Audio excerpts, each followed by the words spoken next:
weekend in Houston, Texas, Shakur Stevenson ran into Devin Haney at a party in Houston. Now, they were on opposite sides of the room, and they had different sections at the party. But Shakur Stevenson sent over a bottle telling Devin Haney to sign the contract.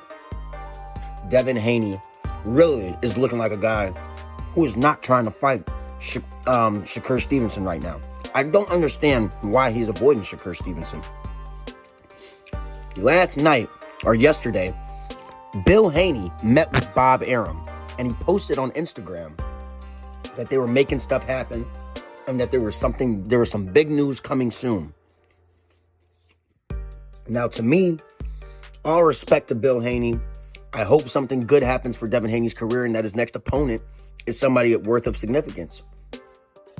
But to me, it just seems as though he is looking to avoid Shakur Stevenson. And he's been scared of Shakur Stevenson since the clip came out and Shakur got the better of him in sparring. People really want to see that fight.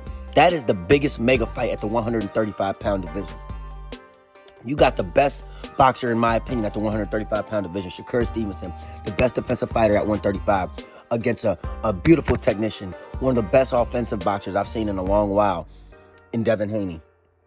To see them two go at it and put the fireworks together, it's a fight that must happen. And for Devin Haney to be running to Twitter and saying, just got three different options and Shakur wasn't one of them, it just looks to me as though he's looking for any way to duck Shakur Stevenson. And he knows that if he fights Shakur, and Shakur beats him, that Shakur would hold the throne over him and that he would not be the mega star anymore that he is. So I think Devin is thinking about this really, really carefully. Prince even spoke out to Devin Haney on Twitter. He said, "Ain't no clowns over here. We want the smoke."